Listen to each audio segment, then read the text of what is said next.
ഇനി നമുക്ക് ഉൽപാദന സാധ്യതാ വക്രം എന്ന ഭാഗമാണ് പഠിക്കാനുള്ളത്.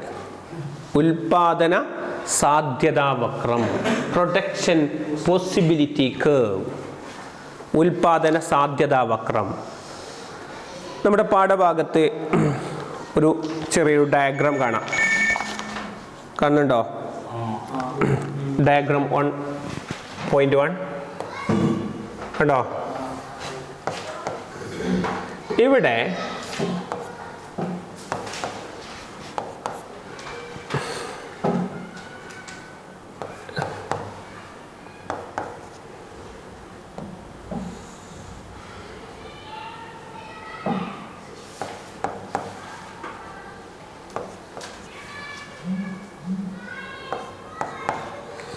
ഇങ്ങനെ ചില പോയിന്റുകൾ കാണാം. ABCDE എന്ന നിലക്ക് ചില പോയിന്റുകൾ കാണാം. കണ്ടോ? ഈ പോയിന്റുകൾ എന്തിനെയാണ് സൂചിപ്പിക്കുന്നത് എന്നതിനെക്കുറിച്ചുള്ള ചർച്ചകളാണ് നമുക്ക് പഠിക്കാനുള്ളത്. കണ്ടോ? എങ്ങനെയാണ് ഈ ഒരു രേഖ വരുന്നത്, അതെന്തിനെയാണ് പ്രതിനിധീകരിക്കുന്നത് എന്നൊക്കെയാണ് നമുക്ക് പഠിക്കാനുള്ളത്. നോക്കൂ, നമ്മുടെ കയ്യിലുള്ള ഒരു നിശ്ചിത തുക 1,00,000 രൂപ കയ്യിലുണ്ട് എന്ന് കരുതുക. നമ്മുടെ കയ്യിൽ എത്ര രൂപ ഉണ്ട്? 1,00,000 രൂപ കയ്യിലുണ്ട് എന്ന് കരുതുക. 1,00,000 രൂപ കയ്യിലുണ്ട്. സ്വാഭാവികമായും 2 വസ്തുക്കൾ നമ്മൾ പ്രൊഡ്യൂസ് ചെയ്യാൻ ഉദ്ദേശിക്കുന്നു. 2 വസ്തുക്കൾ ഇവിടെ കൊടുത്ത് കണ്ടോ? Wheat, rice. കണ്ടോ? വീറ്റും റൈസ്, ഗോതമ്പും അരിയും. ഗോതമ്പ്, അരി. ഈ 1,00,000 രൂപ നന്നായി ശ്രദ്ധിക്കണം. പ്രൊഡക്ഷൻ പോസിബിലിറ്റി കർവ് വളരെ പ്രധാനമാണ്.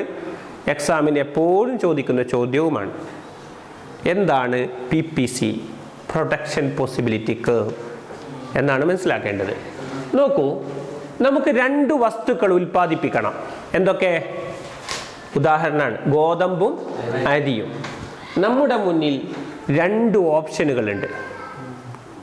ഒന്നിരിക്കൽ നോക്കൂ, 1,00,000 രൂപ മുഴുവനായും അരി ഉൽപാദനത്തിന് വേണ്ടി മാറ്റിവെക്കാം. പറ്റൂലേ? കിട്ടിയ 1,00,000 രൂപ മുഴുവനായും എന്തിനു വേണ്ടി ഉപയോഗിക്കുന്നു? അരി ഉൽപ്പാദിപ്പിക്കാൻ വേണ്ടി മാറ്റിവെക്കുന്നു.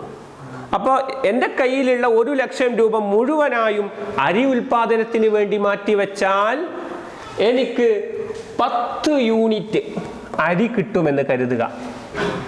മനസ്സിലാകുന്നുണ്ടോ? 1,00,000 രൂപ പൂർണ്ണമായും ഉപയോഗിച്ചാൽ എത്ര യൂണിറ്റ് അരി കിട്ടും? 10 യൂണിറ്റ് അരി.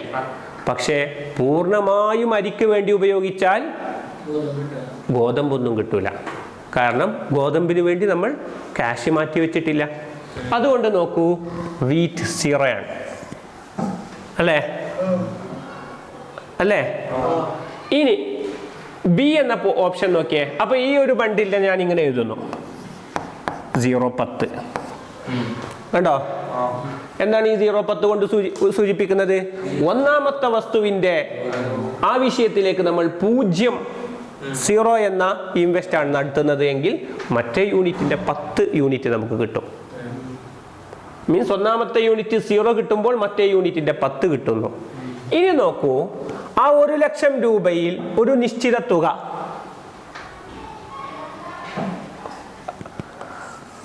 അരിക്ക് വേണ്ടി ഒരു 90% അരിക്ക് വേണ്ടി മാറ്റിവെച്ചു. ബാക്കി 10% ഗോതമ്പിന് വേണ്ടി മാറ്റിവെച്ചെന്ന് കരുതുക. അപ്പോൾ അരിയുടെ 9% നമുക്ക് കിട്ടുന്നു. കണ്ടോ? 9 യൂണിറ്റ് കിട്ടുന്നു. 9% യൂണിറ്റ് കിട്ടുന്നു. അത് കിൻഡലാകാം. വലിയ തുകയാവുമ്പോൾ പിന്നെ കിലോ എന്ന് പറയുന്നതിന് അർത്ഥമല്ല. മനസ്സിലായോ? 9 യൂണിറ്റുകൾ കിട്ടുന്നു. അപ്പോൾ ഗോതമ്പിന്റെ എത്ര യൂണിറ്റ് കിട്ടി? 1 യൂണിറ്റ് കിട്ടി. എന്തുകൊണ്ടാണ് ഗോതമ്പിന്റെ 1 യൂണിറ്റ് കിട്ടിയത്? പൂർണ്ണമായും നമ്മൾ ആ ക്യാഷ് അരിക്ക് വേണ്ടി ഉപയോഗിച്ചില്ല. കുറച്ചു തുക എങ്ങോട്ട് മാറ്റി? ഗോതമ്പിന് വേണ്ടി മാറ്റി. ആ ഒരു ഓപ്ഷനെ ഞാൻ എങ്ങനെ എഴുതും? 1-9. കണ്ടോ? കണ്ടോ? ഇനി മൂന്നാമത്തെ ഓപ്ഷൻ സി എന്ന ഓപ്ഷൻ.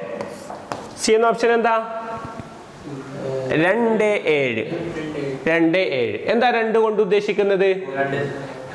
റൈസിന്റെ 7 യൂണിറ്റ് മാത്രമേ ഈ തുക പൂർണ്ണമായും ചെലവഴിച്ചാൽ കിട്ടൂ എങ്കിൽ നമുക്ക് ബാക്കിയുള്ള തുക കൊണ്ട് എന്ത് കിട്ടും? ഗോതമ്പിന്റെ 2 യൂണിറ്റ് കിട്ടും. മനസ്സിലാകുന്നുണ്ടോ? അവിടെ കുറയുമ്പോൾ ഇവിടെ കൂടും. മനസ്സിലാകുന്നുണ്ടോ? വ്യത്യസ്ത ബണ്ടിലുകളാണ്. കണ്ടോ? അപ്പോൾ ഇവിടെ 7, ഇവിടെ 2. അടുത്തത് നോക്കൂ, ഡി എന്ന പോയിന്റ്. റൈസിന്റെ 4 യൂണിറ്റുകൾ നമുക്ക് കിട്ടുമ്പോൾ വീറ്റിന്റെ എത്ര യൂണിറ്റുകൾ കിട്ടുന്നു? 3 യൂണിറ്റുകൾ കിട്ടുന്നു. കണ്ടോ? നമുക്കതിനെ ഇങ്ങനെ വ്യത്യസ്ത ബണ്ടിലുകളാക്കി എഴുതാം. അവസാനം എന്താ? 4-0. ഈ 4-0 എന്നതുകൊണ്ട് എന്താ അർത്ഥാക്കുന്നത്? ഗോതമ്പിന്റെ നമുക്ക് കിട്ടിയ തുക മുഴുവനായും ഗോതമ്പിന് വേണ്ടി ഉപയോഗിക്കുമ്പോൾ ഗോതമ്പിന്റെ 4 യൂണിറ്റുകൾ കിട്ടും. പക്ഷേ അരിയുടെ 1 യൂണിറ്റും നമുക്ക് കിട്ടാൻ സാധ്യതയില്ല. ഈ പോയിന്റുകളെ ശ്രദ്ധിക്കണം. ഈ പോയിന്റുകളെ ഇവിടെ ഒരു ചാർട്ടിലേക്ക് മാറ്റിയത് നോക്കൂ. കണ്ടോ? ഇവിടെ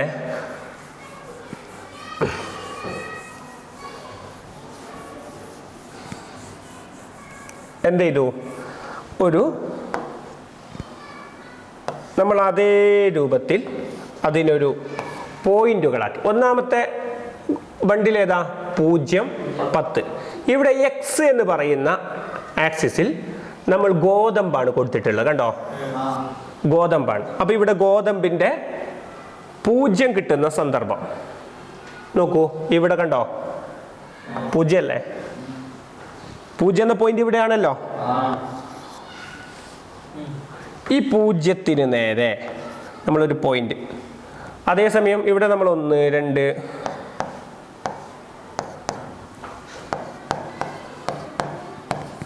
ഇങ്ങനെ. അതേസമയം റൈസിന്റെ 10 എന്ന പോയിന്റ് ഇവിടെയാണ്. ഈ 10 പോയിന്റ് റൈസിൽ നമുക്ക് കിട്ടുമ്പോൾ, റൈസ് y ആക്സിസിലാണുള്ളത്, ഗോതമ്പ് എത്രയാ കിട്ടുന്നത്? 0. നോക്കൂ, ഈ പോയിന്റിലാണ്. ഇനി നോക്കൂ, അടുത്ത ഓപ്ഷൻ ഏതാ? വീറ്റിന്റെ 1. വീറ്റിന്റെ 1 ഇവിടെ അല്ലേ? 1, 2, 3, 4 ഇങ്ങനെ വരും. ഇവിടെ വീറ്റിന്റെ 1-ാമത്തെ പോയിന്റ് ശ്രദ്ധിക്കണം. വീറ്റിന്റെ 1-ാമത്തെ പോയിന്റിലെത്തുമ്പോൾ നമുക്ക് റൈസ് എത്ര ആണ് കിട്ടുന്നത്? 9 ആണ്. അപ്പോൾ ഇവിടെ 9. കണ്ടോ? ഇതിനെയും 2-നെയും ബന്ധിപ്പിക്കുന്ന ഒരു പോയിന്റ് നമുക്ക് വരക്കണം. എങ്ങനെ വരക്കാം? ഇങ്ങനെ ആ പോയിന്റ് പോയി ഇവിടെ 9 എവിടെയാണോ നിൽക്കുന്നത് അവിടെ നിന്ന് ഇങ്ങോട്ട് വന്ന് ഇത് രണ്ടും ബന്ധിപ്പിക്കുന്നിടത്തൊരു പോയിന്റ്. കണ്ടോ? ഇനി അടുത്തത് 2, 7. 2 എവിടെ? ഇവിടെ വരും അല്ലേ? 2 ഇവിടെ. ഇതേ ചിത്രമാണ് കേട്ടോ ഇങ്ങോട്ട് വരക്കുന്നത്. ഈ 2 എന്ന പോയിന്റ് നേരെ ഇങ്ങോട്ട് വരും. അപ്പൊ ഇവിടെ 7 ആണല്ലോ. ഇങ്ങനെ നമ്മൾ എന്ത് ചെയ്യും? ചെറിയ മാർക്ക് ഡോട്ട് വെച്ച് അതിനടയാളപ്പെടുത്താം. അപ്പൊ 2, 7 എന്ന പോയിന്റ് ഇവിടെ കണ്ടോ? റെഡിയാണോ? 2, 7 എന്ന പോയിന്റ് ഇവിടെ കാണാം. ഇനി അടുത്തത് നോക്കൂ, 4, 3. വീറ്റിന്റെ 3 എന്ന പോയിന്റിൽ കണ്ടോ? വീറ്റിന്റെ 3 കിട്ടുമ്പോൾ എത്രയാ ഗോതമ്പിന്റെ? 4. അപ്പൊ ആ പോയിന്റ് നമ്മൾ ഇങ്ങനെ ഡോട്ട് വെച്ച് അടയാളപ്പെടുത്തിയാൽ ഈ പോയിന്റ് കണ്ടോ? അവസാനം 4, 0. ഇവിടെ 4 കിട്ടിയപ്പോൾ, വീറ്റിന്റെ 4 കിട്ടിയപ്പോൾ നോക്കൂ, റൈസിന്റെ 0-ലെത്തി. കണ്ടോ? ഇനി ഈ 2 വസ്തുക്കളുടെ വ്യത്യസ്ത ബണ്ടിലുകൾ വെച്ച് അടയാളപ്പെടുത്തിയ പോയിന്റുകളെ നമ്മൾ എന്ത് ചെയ്യുന്നു? മാർക്ക് ചെയ്യുന്നു. ആ പോയിന്റുകളെ മാർക്ക് ചെയ്യുന്നു. അപ്പോൾ നമുക്ക് കിട്ടുന്ന കേവിനെ പ്രൊഡക്ഷൻ പോസിബിലിറ്റി കേവ് എന്ന് പറയുന്നു. മനസ്സിലായോ? പ്രൊഡക്ഷൻ പോസിബിലിറ്റി കർവ് എന്ന് പറയുന്നു. ക്ലിയർ ആണോ? അപ്പോൾ ഇനി എന്താണ് പ്രൊഡക്ഷൻ പോസിബിലിറ്റി കർവ് എന്നാണ് നമുക്ക് പഠിക്കാനുള്ളത്. അതെങ്ങനെ വരക്കാം, എങ്ങനെ കണ്ടെത്താം? എക്സാമിന് ഈ മോഡലിലുള്ള ഒരു ചോദ്യം തരും, എന്നിട്ടത് വരക്കാൻ പറഞ്ഞാൽ സ്വാഭാവികമായും ആ ബണ്ടിൽ നമ്മൾ എടുത്ത് എഴുതുന്നു, എന്നിട്ട് ഈ രൂപത്തിൽ വരക്കുന്നു. ക്ലിയർ ആണോ? ഇനി പ്രൊഡക്ഷൻ പോസിബിലിറ്റി കർവ് എന്ന് പറയുന്നത് എന്താണ്? The production possibility curve is the locus of points of combination of two goods that an economy can produce with available resources and technology. എന്താണ് locus of points? Locus of points എന്ന് പറഞ്ഞാൽ പോയിന്റുകളുടെ മേൽ വരക്കുന്ന രേഖ. Production possibility curve എന്ന് പറഞ്ഞാൽ എന്താ? പോയിന്റുകളുടെ മേൽ വരക്കുന്ന രേഖ. ഏത് പോയിന്റുകളാണ്? കോമ്പിനേഷൻ ഓഫ് ടു ഗുഡ്സ്, രണ്ട് വസ്തുക്കളെ സൂചിപ്പിക്കുന്ന. മനസ്സിലാകുന്നുണ്ടല്ലോ? രണ്ട് വസ്തുക്കളെ സൂചിപ്പിക്കുന്ന. അപ്പോൾ ഉൽപാദന സാധ്യതാ വക്രം എന്ന് പറഞ്ഞാൽ എന്ത് എന്നതിൻ്റെ ഉത്തരമാണ് നമ്മൾ പഠിക്കുന്നത്. എന്താണ്? ലഭ്യമായ വിഭവങ്ങളും സാങ്കേതിക വിദ്യയും ഉപയോഗിച്ചുകൊണ്ട് ഒരു സമ്പദ് വ്യവസ്ഥയ്ക്ക് ഉൽപ്പാദിപ്പിക്കാൻ കഴിയുന്ന രണ്ടു സാധനങ്ങളുടെ വ്യത്യസ്ത സംയോഗങ്ങളെ, നോക്കൂ, രണ്ട് സാധനങ്ങളുടെ വ്യത്യസ്ത സംയോഗങ്ങളെ, കോമ്പിനേഷനുകളെ എന്ത് ചെയ്യുന്നു? സൂചിപ്പിക്കുന്ന പോയിന്റുകൾ. ആ പോയിന്റുകളെ ബന്ധിപ്പിക്കുന്ന ഒരു വക്രം, ഒരു രേഖ, അതാണ് ഉൽപാദന സാധ്യതാ വക്രം. മനസ്സിലായോ? ആ ഡെഫിനിഷൻ അങ്ങനെ തന്നെ പഠിക്കണം. ആദ്യം കാര്യം മനസ്സിലാക്കണം, ഡെഫിനിഷൻ ആ രൂപത്തിൽ തന്നെ പഠിക്കണം. അപ്പോൾ ഉൽപാദന സാധ്യതാ വക്രം എങ്ങനെ വരക്കാം എന്നതാണ്. ഉൽപാദന സാധ്യതാ വക്രത്തിന് രണ്ട് പ്രത്യേകതകളുണ്ട്. രണ്ട് പ്രത്യേകതകൾ കാണാം. എന്താണ്? ഒന്ന്, അത് ഇടത്തു നിന്ന് വലത്തോട്ട്, നോക്കൂ, ഇടതുഭാഗത്ത് നിന്ന് വലതുഭാഗത്തേക്ക്, ഇവിടെ നിന്ന് ഇടതുഭാഗത്ത് നിന്ന് വലതുഭാഗത്തേക്ക് തന്നെ എങ്ങനെ? താഴേക്ക് ചെരിഞ്ഞിറങ്ങുന്നു. റെഡിയാണോ? താഴേക്ക് ചെരിഞ്ഞിറങ്ങുന്നു. മനസ്സിലായോ? ഇടതുഭാഗത്ത് നിന്ന് വലതുഭാഗത്തേക്ക് താഴോട്ടായി ചെരിഞ്ഞിറങ്ങുന്ന വക്രമായിരിക്കും PPC. ഒന്നാമത്തെ പോയിന്റ് അതാണ്. രണ്ട്, ഇതിൻ്റെ ആകൃതി ഒരു കോൺകേവ് രൂപത്തിലായിരിക്കും ഇതുണ്ടാവുക. കോൺവെക്സ് അല്ല. മനസ്സിലായോ? കോൺകേവ് ആകൃതിയിലാണ് PPC ഉണ്ടാവുക. മനസ്സിലായോ? അപ്പോൾ എന്താണ് PPC എന്ന് പറയുന്നത്? പ്രൊഡക്ഷൻ പോസിബിലിറ്റി സെറ്റ് ഉണ്ടാകും. നമ്മളിവിടെ കണ്ട പ്രൊഡക്ഷൻ പോസിബിലിറ്റി സെറ്റാണ് കേട്ടോ. പ്രൊഡക്ഷൻ പോസിബിലിറ്റി സെറ്റിലുള്ള രണ്ട് വസ്തുക്കളുടെ വിവിധങ്ങളായ സംയോഗങ്ങളെ, കോമ്പിനേഷനുകളെ സൂചിപ്പിക്കുന്ന പോയിന്റുകളെ ബന്ധിപ്പിക്കുന്ന ഒരു കർവ്, അതാണ് പ്രൊഡക്ഷൻ പോസിബിലിറ്റി കർവ് എന്ന് പറയുന്നത്. ക്ലിയർ ആണല്ലോ? അപ്പോൾ പ്രൊഡക്ഷൻ പോസിബിലിറ്റി കർവ് എന്നാൽ എന്ത് എന്നാണ് പറഞ്ഞത്. അപ്പോൾ ഈ ഒരു രേഖയുടെ അർത്ഥം എന്താ? ശ്രദ്ധിക്കണം. ഇതിൻ്റെ അർത്ഥം, ഈ ഒരു രേഖ സൂചിപ്പിക്കുന്നത് വളരെ പ്രധാനപ്പെട്ട ഒരു 3-4 പോയിന്റുകൾ കൂടി ഇവിടെ പറയാം.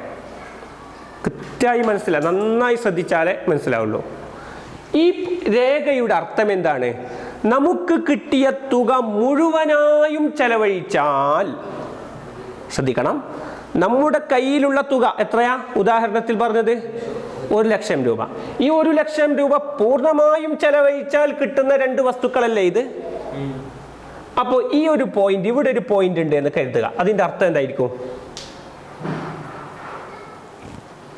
മനസ്സിലായില്ല? ഇവിടെ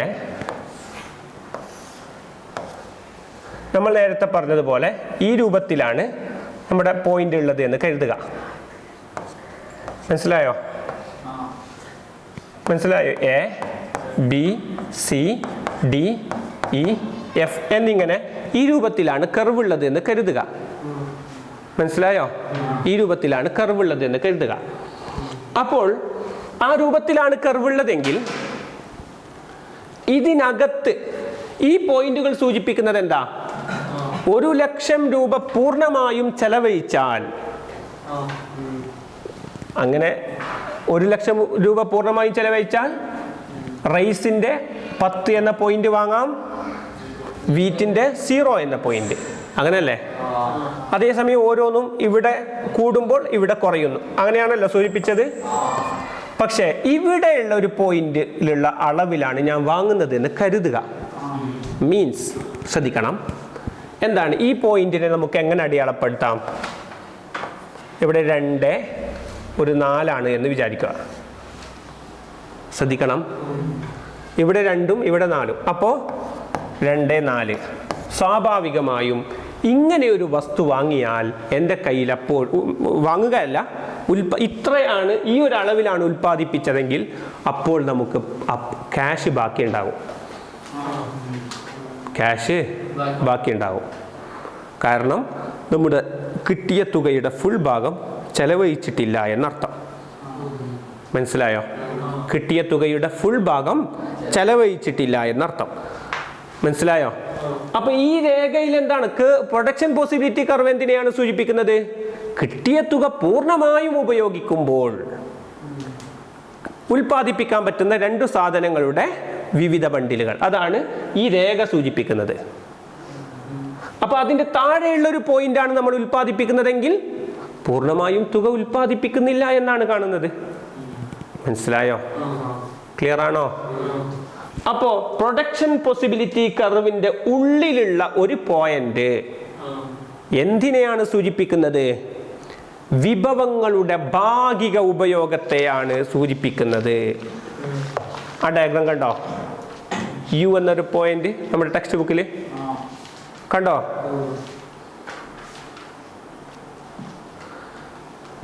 കണ്ടോ? അപ്പൊ ഇവിടെയുള്ള ഈ യു എന്ന പോയിന്റ് എന്തിനെയാണ് സൂചിപ്പിക്കുന്നത്? വിഭവങ്ങൾ പാർഷ്യലായിട്ടേ ഉപയോഗിച്ചിട്ടുള്ളൂ, ഫുള്ളായി ഉപയോഗിച്ചിട്ടില്ല. കണ്ടോ? അപ്പോ ഈ ഒരു രേഖ എന്താ സൂചിപ്പിക്കുന്നത്? PPC എന്ന ലൈൻ വിഭവങ്ങൾ പൂർണ്ണമായും ഉപയോഗിക്കുമ്പോൾ. മനസ്സിലായോ?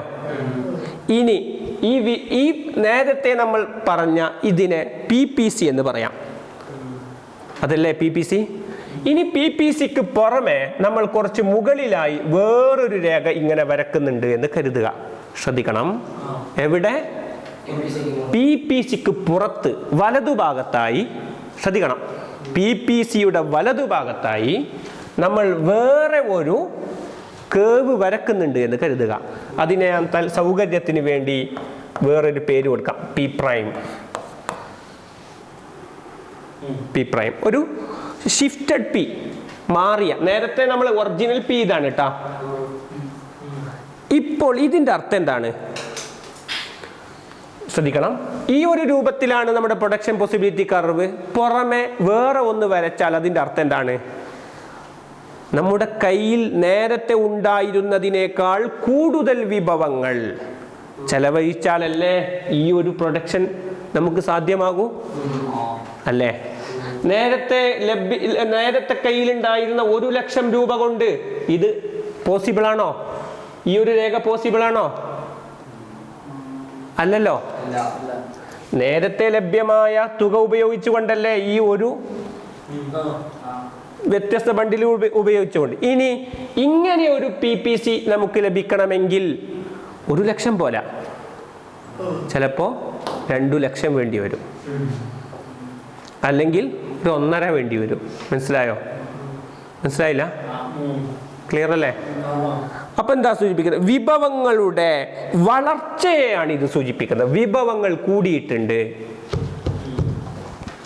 ഈ P പ്രൈം, ഈ ഒരു കേവ് എന്തിനെയാണ് സൂചിപ്പിക്കുന്നത്? വിഭവങ്ങൾ കൂടിയിട്ടുണ്ട്. നേരത്തെ ഉള്ള 1 ലക്ഷം അല്ല, കുറച്ച് കൂടിയിട്ടുണ്ട്. ഇനി ഈ PPC താഴെയുള്ള പോയിന്റ് എന്തിനെയാണ് സൂചിപ്പിക്കുന്നത്? വിഭവങ്ങൾ ഭാഗികമായിട്ടേ ഉപയോഗിച്ചിട്ടുള്ളൂ. ഇനി അതേ ലൈൻ, ഈ ലൈൻ എന്താ സൂചിപ്പിക്കുന്നത്? വിഭവങ്ങൾ കാര്യക്ഷമമായി പൂർണ്ണമായും ഉപയോഗിച്ചിട്ടുണ്ട്. മനസ്സിലായോ? ചിലപ്പോൾ എക്സാമിന് ഈ 3 ഭാഗങ്ങളെയും, മീൻസ് ഒരു താഴെയുള്ള ഒരു പോയിന്റും മുകളിലുള്ള പോയിന്റുകളും അതേസമയം PPCയും, ഇത് 3ഉം ഏതെങ്കിലും ഒരു പോയിന്റ് വെച്ച് ഇതെന്തിനെയാണ് സൂചിപ്പിക്കുന്നത് എന്ന് ചോദിച്ചാൽ ആ 3 പോയിന്റുകൾ കൃത്യമായി എഴുതാൻ പറ്റണം. PPCക്ക് താഴെയുള്ള ഉൽപാദന സാധ്യതാ വക്രത്തിലെ എല്ലാ പോയിന്റുകളും സൂചിപ്പിക്കുന്നത് പൂർണ്ണമായ ഉപയോഗത്തെയാണ്, പൂർണ്ണവും കാര്യക്ഷമവുമായ ഉപയോഗത്തെയാണ്. അതേസമയം സാധ്യതാവക്രത്തിനുള്ളിലുള്ള ഏതൊരു ബിന്ദുവും വിഭവങ്ങളുടെ ഭാഗികമായ ഉപയോഗത്തെയാണ്, അല്ലെങ്കിൽ പൂർണ്ണമായി ഉപയോഗിച്ചിട്ടില്ല എന്നതിനെയാണ് സൂചിപ്പിക്കുന്നത്. മനസ്സിലായോ? ഇനി അടുത്ത പോയിന്റ്, നമ്മൾ പറഞ്ഞ രണ്ടാമത് വരച്ച ഒരു ഷിഫ്റ്റഡ് പി ഉണ്ടല്ലോ, പി പ്രൈം കേവ്, അതെന്തിനെയാണ് സൂചിപ്പിക്കുന്നത്? ഉൽപാദനം, കൂടുതൽ വിഭവങ്ങളെ, അതിൻ്റെ വളർച്ചയെയാണ് സൂചിപ്പിക്കുന്നത്. മനസ്സിലായോ? ക്ലിയർ ആണല്ലോ? അപ്പൊ വലത്തോട്ട് മാറുന്നതിനനുസരിച്ച് ഉൽപാദനങ്ങൾ വർദ്ധിക്കുന്നുണ്ട് എന്ന്, ഇടത്തോട്ട് വരുന്നതിനനുസരിച്ച് ഉൽപാദനം കുറയുന്നുണ്ട് എന്ന് പറയാം. ക്ലിയർ ആണല്ലോ? ഓക്കെ. അപ്പൊ ഇത്രയും വിഷയങ്ങളാണ് PPC-യുമായി ബന്ധപ്പെട്ട്. എന്താണ് PPC എന്ന് മനസ്സിലാക്കണം.